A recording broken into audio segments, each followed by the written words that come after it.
Hey guys, welcome back to another interview. I've got April here. Say hi to everyone. Hi everyone. Thanks for coming on. No worries. And thanks for having me at your house. I've been kicked out again, which is good. Yeah, so we'll get started into just a basic overview of you, hobbies, and you know who is April, I guess. Who is April? What a wonderful question.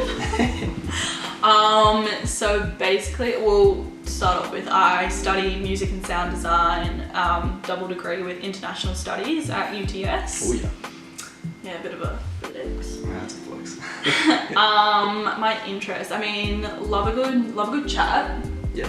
Here for the chats with Lockie. Just, hanging out with friends, I'm one of those extrovert people that just loves to be surrounded by people all the time. Love my doggy, shout out to Benji. I don't know, I'm quite family oriented. I like to be close with my parents and just share whatever's going on in my world with them. What else? Yeah, I mean, music's kind of my life at the moment, and like studying and just doing all that kind of stuff. So, I mean, with Corona, hobbies kind of die hard. Which is tough. So I think the big thing is finding that reserves for that. Yeah, finding a balance to kind of get through all of this. Yeah. Also, though, I've picked up painting, which is really random. Yeah. Not good at it. Not really that inspired by much, but it's just kind of like, I don't know. It's a creative therapy. That's that form of therapy. Like for me, I like creating music, but I never show people. But it's just that form of just expressing yourself in a way that is different than actually sitting down and talking to someone. I did no, they're not really like meaningful. Adventure Time. Adventure Time, yeah. I did Jake and Finn the other day. If you like, I'll show it to you later. For sure. I'll take some photos and put them in. Yeah, sure. Because I know they're so good. Well, it's in the link below. Yeah. Link in the bio. Link in the description. Yeah. All right. So how are things at the moment? We got this pandemic going on, and that shakes up schedules. Yeah, for sure. But how are everything? I mean, in terms of uni, I mean, it's been kind of difficult because one of my subjects was I'm first year, by the way. So one of my subjects for music, they completely cancelled it. Right. And so now we're doing that subject next semester, but we're doing that as well as the subject that was meant to carry on from that. So it was like a prerequisite for the other one, but now we're trying to learn it at the same time. Yeah. To be fair, I haven't actually started it yet, but I'm a little bit nervous for it just because I know,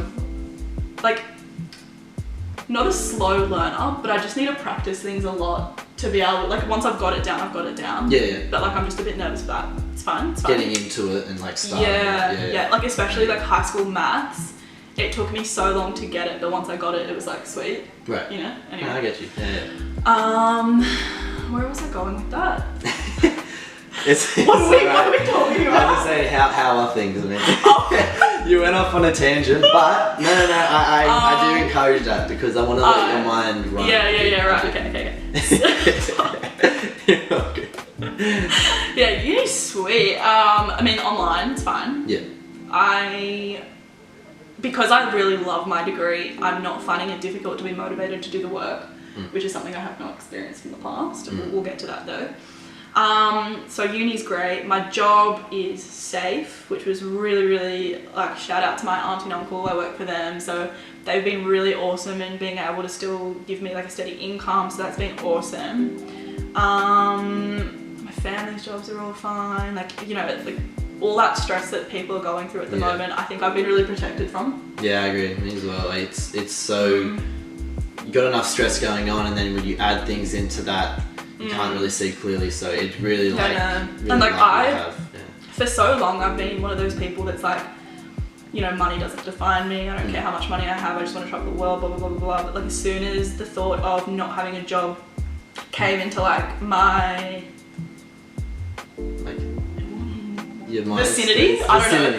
Yeah, whatever. Yeah. As soon as that became something that might be a possibility for me, I was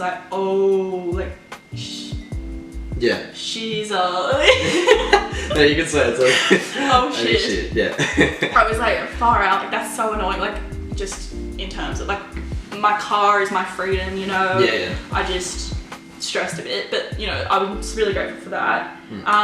One downside is that I did book a trip to India, and I was meant to be leaving in 2 weeks, and so that got cancelled. But I mean, everyone's in the same boat. Like I can't really have a cry about that.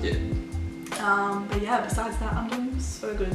So I get into the second part, which is, I'll call the issues, or like the ugly stuff, and that was you were telling me about this year that you had last year, 2019, and it was kind of like rough, pretty chaotic.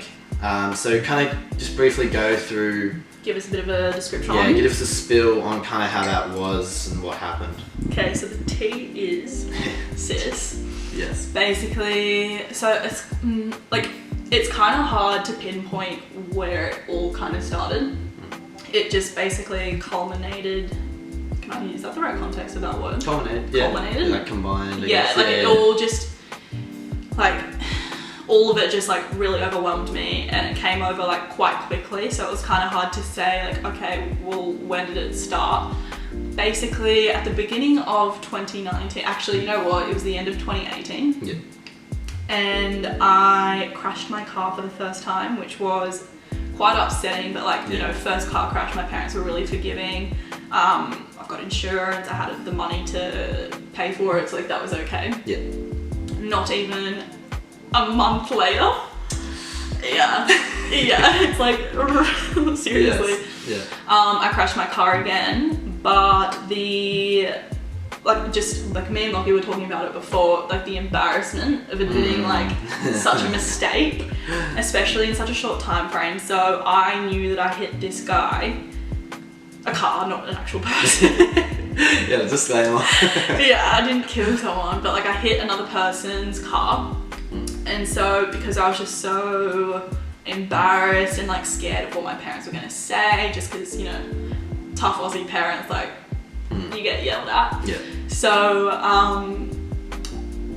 so I kind of swept that under the rug and waited. It happened on Australia Day last year, actually, so 2019 Australia Day. Right, and that's the start of the year. Yeah, and like plus that day, I just wanted to like, you know how it is, like just want to hang on with friends, like, you know, a bit of a piss off. Yeah.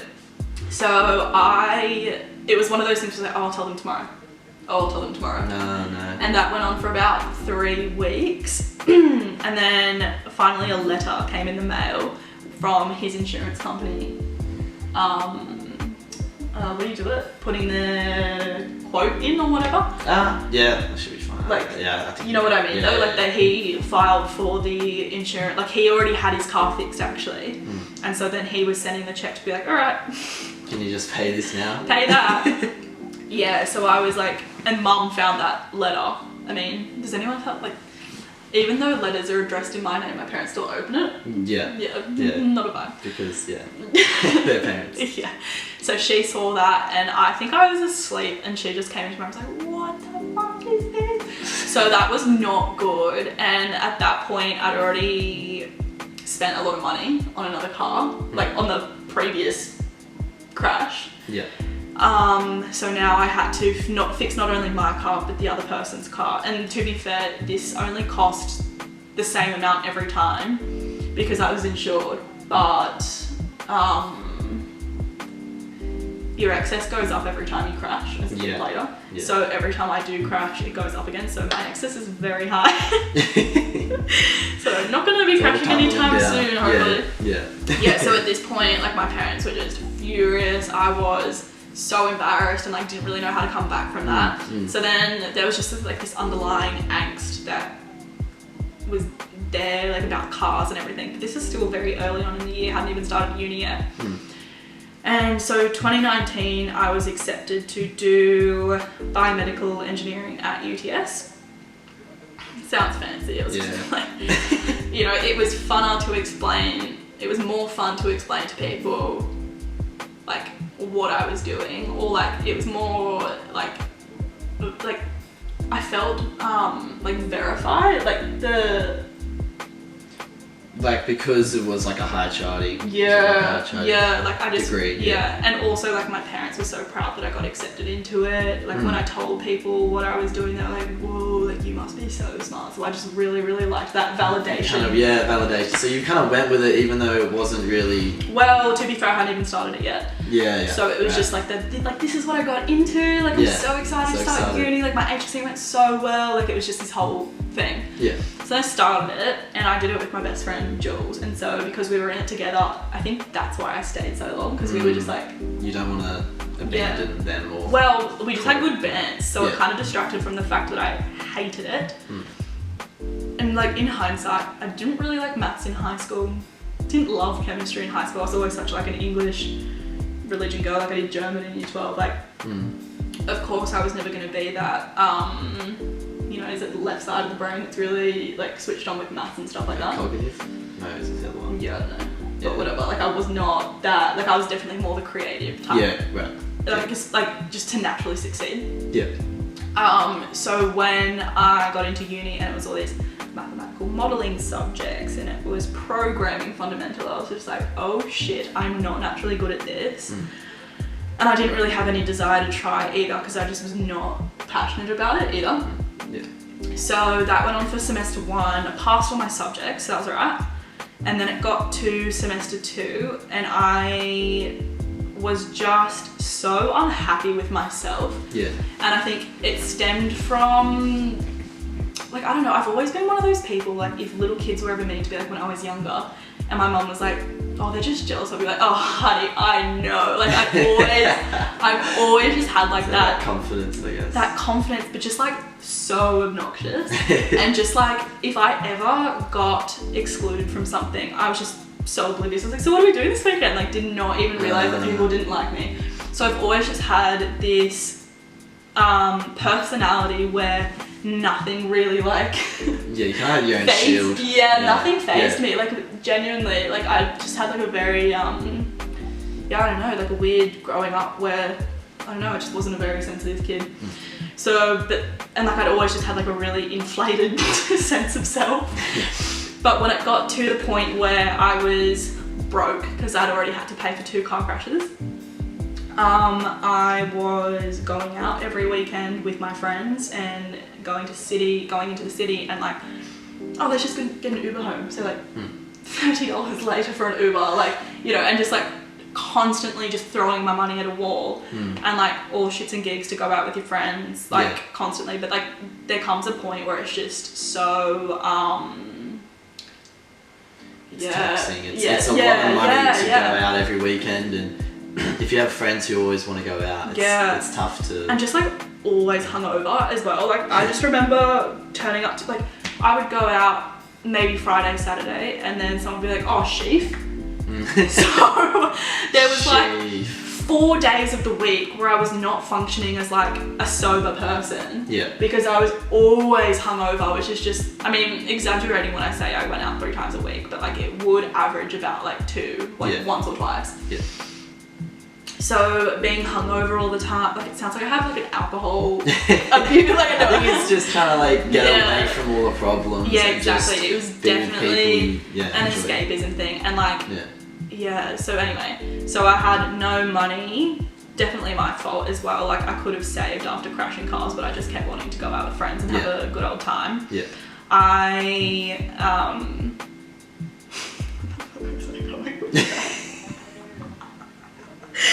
Throwing money at a wall with you, going out. I was just still really embarrassed about driving cars, and my parents, like, no hate mum and dad, like, love them so much, and I know that they would always have my best interest.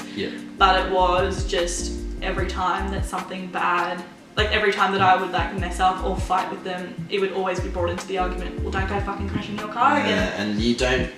And when you're already really struggling with something, it becomes like one of those things where it's like such a sore spot. And like no one, and because I always have been such a resilient person, like as a kid I was always just like, so, whatever. Titanium. Her mum came in before the interview and she said, her nickname, hey. I gotta do the voice.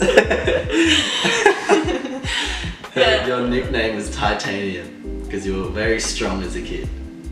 Yeah. But the only reason she says that is because she knows the song, Titanium. yeah, like a bit of a Pitch Perfect vibe. Oh yeah. But yeah, so, and like I'd also had, like, I think we've all been there in terms of just like the dating scene, like going through, not a lot of people, okay guys, like, but going through a few people where you'd get excited about it and you'd be in like the talking phase and you'd tell your parents about, you'd tell your friends about it, and like might even tell your mum about it just on the down low, like, yeah, I'm not, like, nothing serious, but like just like talking to this person, like, you know how it is. Yeah, you're excited about it. Yeah, and like I had a few of those where it just flopped, like can't really explain why it didn't work, just didn't. So that kind of hurt too. And I just hated uni, like genuinely, and like it took a lot to like come to terms with the fact that I just couldn't stand it. Yeah. And I remember having like a little like pep talk to myself walking home from the station one day and being like, doesn't matter how much you hate uni, don't you dare give up on it, like don't you dare give up on engineering, like so many people are proud of you, like if you drop this then like you're nothing, like really awful way to talk to myself. Yeah. And like looking back at it now, I'm just like, sis, like, are you okay? You weren't really serving yourself. Like I wasn't being kind to myself. So then it got to a stage where, Jesus Christ. Don't get me started. So I took my dad's car one day because I'd crashed mine and I didn't have it anymore. So I had my dad's car and he was like, do you mind just putting some petrol in it, like for wherever you're going, like just $10 worth or whatever, I'll just put it in. I was like, yeah, that's fine, whatever. So I went to the petrol station and I had just gotten back from Snow Tunes and the whole way there the 98 fuel was black. So I just went for the black one. Oh no. So I put a whole tank of diesel in my dad's Kluger. That takes petrol. So you can imagine the phone you gotta laugh at. No, you can't. But $758 because they had to put a new pump into my dad's car. Oh god. Mind you, they got a new car the next year, so everything evened out, I guess. no, like why didn't they get a new car when I fucked the other one? Like, yeah, put diesel in dad's car are not good. And then so that was another thing where I just was so embarrassed because it was something to do with a car again, and it was more money that I just didn't have. And then it got to a point where everything in my life just, there was something a little bit wrong with it. Yeah. You know what I mean? So, and that's just like a hard thing to realize, and even looking back at it now, I'm just like, I wish I could talk to myself then and just be like a friend to myself, because I just really needed that. Someone who kind of understood. Yeah, but basically like it just got to a point where I'd wake up in the morning and I'd get out of bed just to say bye to my mum and dad, and then I'd go back to bed, skip whatever uni class I had that day. If it was a lecture, I just wouldn't go to it. Like I just stopped like functioning in that sense. Like, you know, like I stopped caring, which was awful because now I've got a lovely hex bill. But and then I'd be in bed until 4 o'clock. Literally don't know what I was doing that whole time. Like that's such a like blackout thing for me, but I was either sleeping or Netflixing or something. I actually think, moment. do you know the show Shameless actually? I've seen a couple episodes. Oh, it's mint. It's pretty fun. Yeah, but I think that was like my depression show. Yeah. So I think it went like days like, and then I'd get out of bed by 4 o'clock to say hi to my parents and like put on a happy smile, and they'd say, how was uni today? And I'd be like, yeah, so good. Like saw Jules like was such a little liar just because I was just so unhappy.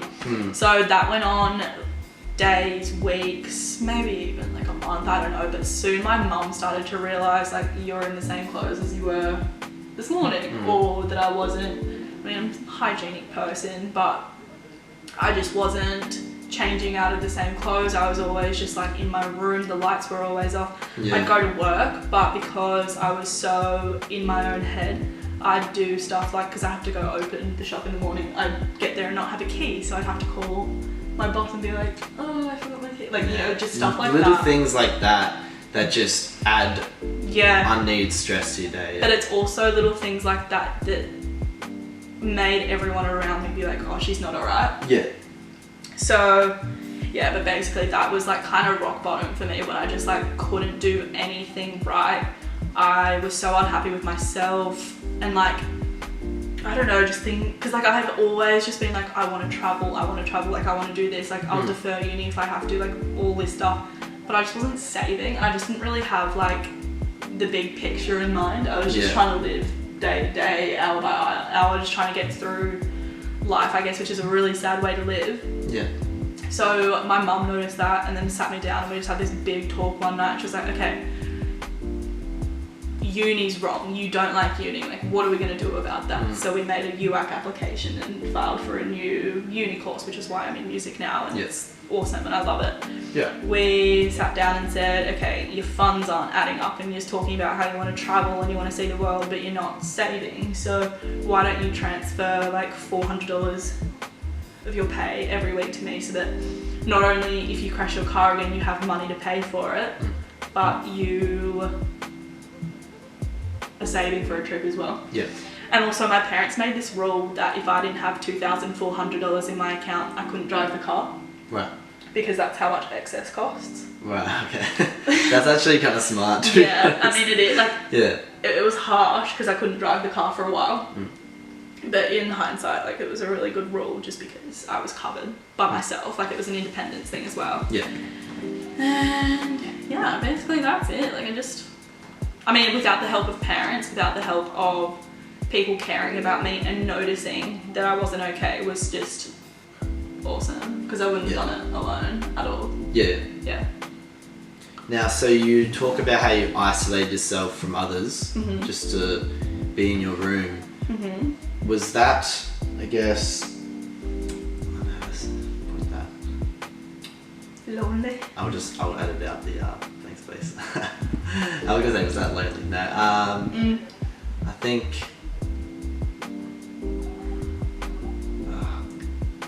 think I guess how did that affect everything else? Because you know, everyone has their own like purpose of going about things. Some people are at uni, some people are in their jobs, doing the 9 to 5 and doing different things. So did you at a point feel like you didn't really have like a purpose, or you weren't really working towards something?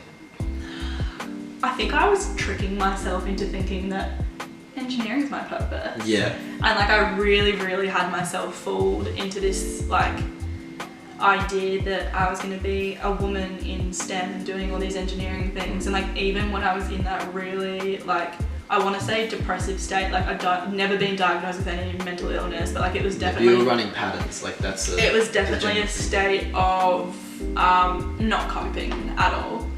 And I think it took someone else to point it out to me. Yeah.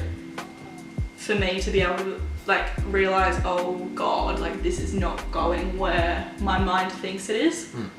Which seems silly because obviously lying in your bed all day and not being able to interact with your friends or really do anything besides pull your ass out of bed to go to work because you have like an obligation. Yeah.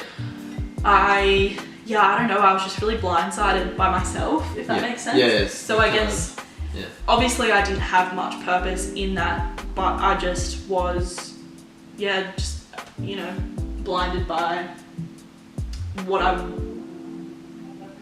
I thought I wanted. Yeah. Which I evidently didn't want. But I think I just liked the idea of it rather than actually being it. Right. And that's the thing, because I think the mind is designed to keep you safe. And so when it's designed to keep you safe, you'll have these masks that it puts up for you. And like you were saying, you were kind of telling you that, oh yeah, you know, I've got my purpose, I'm doing engineering, I know what I'm doing, you know, everything's fine. And when, if you come to terms with reality, you know, things weren't great. No. And I think you would just, you were masking yourself from that for some absolutely. time. Yeah. Social media. My and favorite. how that impacted, because it can cause you, it definitely caused me to like compare myself to other people. Right. And be like, I see, oh, they're doing this and go on a trip somewhere and I'm not doing anything, you know? And yeah, so how, you know, what type of role did social media play? I mean, because I was still going out with friends a lot, and that was like one of the reasons why I had no money.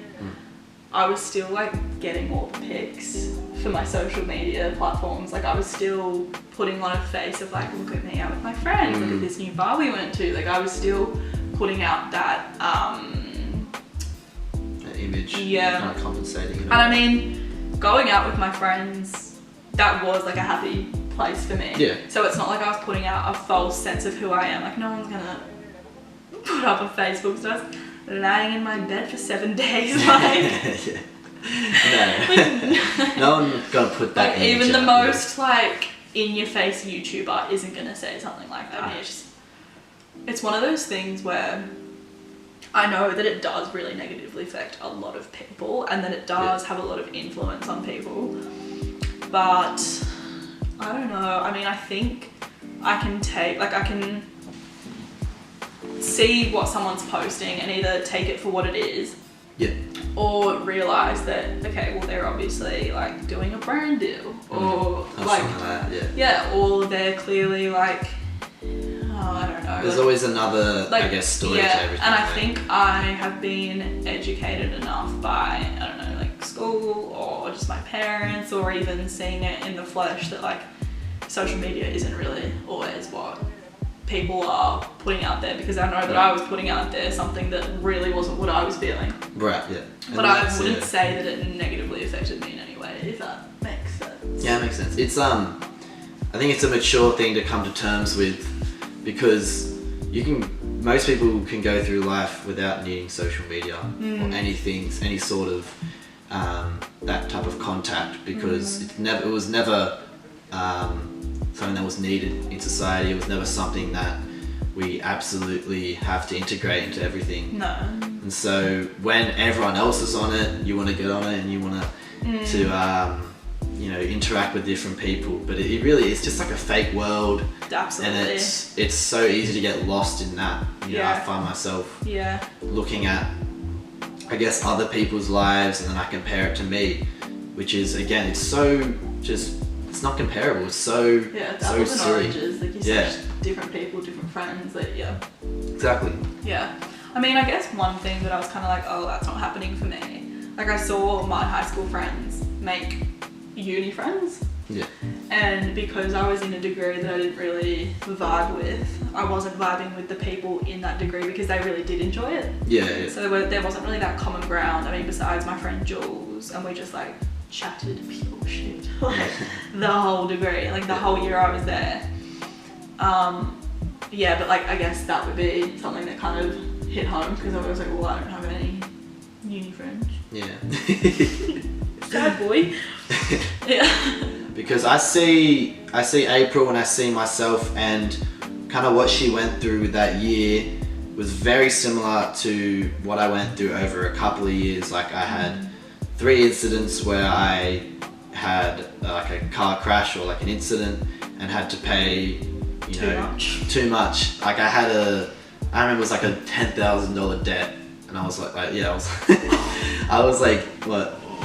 Were you not 17, 18 or something? No, we weren't insured because it was like an old car and we didn't really care. Oh, honey. And so, at that, I think, and additionally with that, having failed like relationships and stuff like that, all these different things are all applicable to everyone, not just young people and not just, it's everyone can go through these things.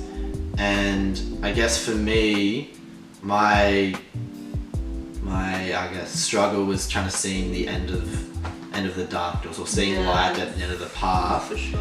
which is realizing that you were in like a dark spot. Yes, exactly. Yeah. And you go, you think you're in this really, you think you're going through a tough time, but it's only just been the past couple of months, or it's only just been that year. Yeah. And you know, I think I could have, and I think you could have let that control you and let that affect the rest of your life. But I think it's actually a good thing to have those years, or you had that year to look back and be like, okay, I matured so much. Yeah. And that's been integral to me growing up as a human. And it also like made, like having all those really, really dark spots, it's made like this year, like living all the successes that I've had this year, it's just made them so much more like wholesome. Yeah. You appreciate them more. Don't come for me, but yeah. Like, you know what I mean? Like it just makes them so much more meaningful. Yeah, of course. And I mean, like I've had struggles this year as well. Like it's been one of the best years of my life, but there's still been hardships that I've had to, like adversity I've had to deal with. And you know, like whether that be in terms of Corona, which is obviously something that everyone's going through, so it's not really something that I can be like, oh, I'm really struggling, you know what I mean? But like just having cancelled trips that I was really excited for because I finally got my shit together. It was like a really meaningful trip to be able to pay for that myself and go by myself and have that independence, because I was so dependent last year. So having that kind of being taken away was like sad, but you know, it's just a postponed situation, not really like a cancel. It's not. It's the end of the world. So talk about like support from your friends, and was you know, you, I guess, did you become like dependent on them, and did they really understand what was going on? I mean, I'm sure my friends will see this when it's posted, but I think a lot of people will be shocked that I have like something to say about this whole movement that you're doing, just because I didn't really speak out about being so unhappy, and like my friends knew that I crashed my car because they're like, oh, dickhead. like you know, like they knew I had these things happening, they knew that I wanted to change degrees, they knew that, like they knew the boys that I was talking to, like they knew that those things weren't working out, and like we'd always have chats about it, like we'd always talk about it, but I don't think I didn't let them see how much it was affecting me. And like I have never been one, like not in like any martyr sort of way, but I've never been one to really like show that I'm upset or want anyone to know that I'm not doing too well, just because I don't know, that's not who I like usually portray myself to be in front of others. But I think my family has just been so amazing, and like bringing up stuff to them, like when you bring up a car crash that I've had and a fight that we've had, that really affects me, and that really like brings me down a peg in terms of like my like self-worth and like all these things that I need to feel better about myself. Like that just really hurts. Not crying, by the way. No. I had an itch. And I've also, I heard your voice cracking. I just burped. That's so good. Sorry. Really good. Sorry. I'll pick me up anyway. But yeah. Amazing. So now we'll get into the third and final part, which is I call like advice, reflections, and kind of revelations. A lot of things that you've learnt through this whole process. What are some, I guess, helpful activities, I guess, that you see have been helpful through all of this? Like it could be hanging out with friends, it could be going for exercise. Like what are these different things that have helped you, I guess, get over this? Well, I mean, it did happen a few months ago, but all of the coping. Had some wine, y'all. All the coping mechanisms that my mum really helped me through. I still use them in like day-to-day life, whether or not it's because I stubbed my toe or, you know, I've had like conflict with a friend. Like it's just going through in my head, like it's okay, it's temporary, you're gonna work through it. Like it just all those kind of things, like positive affirmations and absolutely. I don't know. What was the question? What are like some activities that have helped through all of this, even when you were in the hard times? What was things that kind of brought you back to the light, and at least just just shove those problems away for aside just for a bit. Yeah. Okay. So, yeah, well, definitely surrounding myself around friends. Like, that's huge. Big one. And like, no shade, but like, you know, those friends like you hang out with because you just have a bit of fun, but it's nothing ever really deep. No. Sorry, I spoke. I get that. Like I thought it was really important for me to surround myself around those people that I had like a deeper connection with and like more meaningful friendship, and you know, just to have those chats or like, I don't know, just things like that. Yeah. Sorry, I can't stop burping, it's so embarrassing. And it's good to have a mixture of those. Like I have.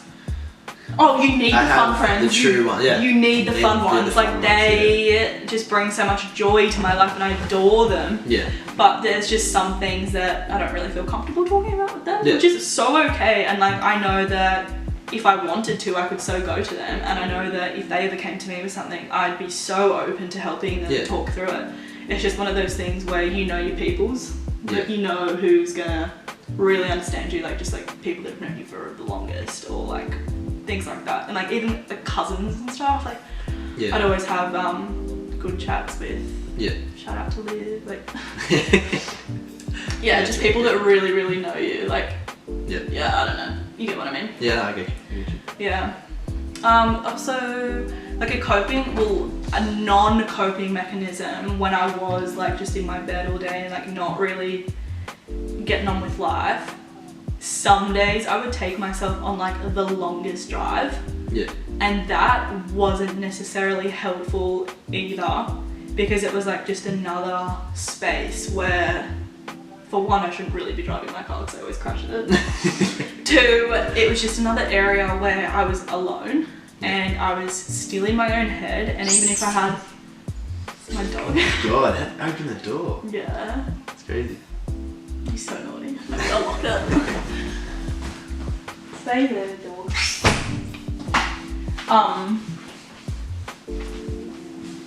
Shalom. So so like going on drives, just like being once again isolated and being stuck in my own head, that was I knew that was not the best for me as well. Even though life's great at the moment, like I'm really happy with where it's going and like how I'm finally saving money and stuff, did recently go through a breakup, which is always hard, and it was just one of those things where it had to come to an end, but it's just kind of hard to make that realization yourself. And I noticed myself falling into these patterns of wanting to go for a long drive, or didn't really feel like getting out of bed that day. And like it wasn't even that I was heartbroken, which, you know, like respectful to my exes, like whatever. It wasn't the fact that I was just like couldn't get over this person. It was just, I'm really sad that this happened to me. So I noticed myself falling into these habits again, and I think my resilience has really gained in strength from last year. So I was able to really quickly nip it in the bud and be like, okay, this is bad. You are okay. You have friends who love you. You've got family that loves you. You love what you're doing every day at uni.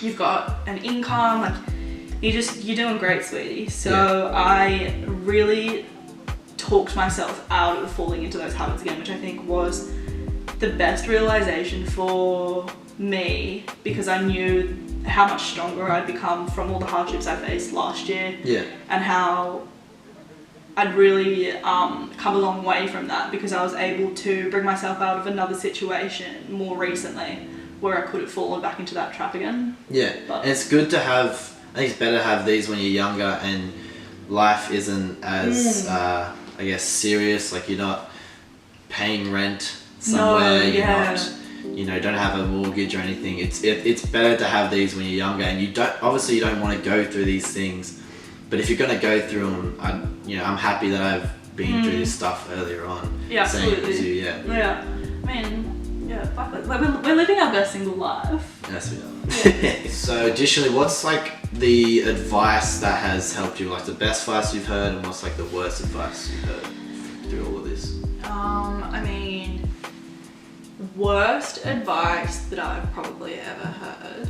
was to just like distract myself from what I was feeling. Yeah. Because when you do that, I mean, everyone's different. If distracting yourself gets you through it until you forget about it, like go for it, honestly. Yeah. But it just didn't work for me because distracting myself from it didn't make it go away. And I also wasn't allowing myself to feel I wasn't allowing myself to feel the like enormity of Enormity. Yeah. enormity. Yeah, I wasn't allowing myself to feel the enormity of how serious it really was that I wasn't succeeding in so many endeavours of life. So watching Shameless is a bit of a coping mechanism, not the best thing because I wasn't really thinking about myself or you're just guarding things away and just pushing them away for definitely thinking it's gonna work out. Yeah, for sure. So I just wouldn't really cop that as best advice for me personally. Yeah. I don't know, best advice I've ever had. Because you could tie this into another question I was going to ask, like, what would you tell your younger self? So, like that little piece of something that you could give to maybe someone else who's going through the same thing or something similar. You know, that little piece of advice. Like, what was like the best thing for you? Okay. Don't rely. Okay. Best advice that I would probably give to myself experiencing those things back then, like if I could go talk to my 18-year-old self, 19, I'm so wise these days. But I would just say, like, I think I just reassure myself that like it's a phase and like sure you have to be proactive in fixing it. Like it's not like one of those phases that are just going to go away on their own. Like you really have to put your mind to it, like in terms of being proactive in putting money aside to save for a trip or proactive in applying for a new uni course even though it costs $200 to like put the application in. Like you've got like just be like do something about it. Like and I've been really into my podcasts lately and some like, I don't know, Happy Hour with Lucy and Nikki. It's not educational at all, but it's just like fun to listen to in the car. And basically they gave advice saying if something's bugging you for over a month, just do something. Like if you're thinking about going away on a trip and it's been bugging you for like a bit longer than a month, do it. If you're unhappy in your uni degree and you want to change it and it's been bugging you all year like it was for me, change it. Like why be stuck in something that you know, like even if other people expect you, like parents expect you to live up to that standard of like whatever their standard is of you, like you don't have to do that because you can make them proud of you and just being yourself and you know, being happy with yourself, I guess. Yeah, because I think like nothing will change unless, like they heard that old saying, like, nothing will change unless you change. And that was a big thing, I guess, if you're going through something that you think that has no end to it or that you think you're okay with. There's different ways you can think about it, but at the end of the day, if it's not helping you, it's just a burden to have. It's just like it's just something else that's bringing you down. Yeah. Absolutely. Thank you for watching. Thank you for coming on, no April. Appreciate it. Hope you guys found something good from this. And hit the like and subscribe. Merch link bio. Yeah, not really. Exactly. Have a good one. Bye.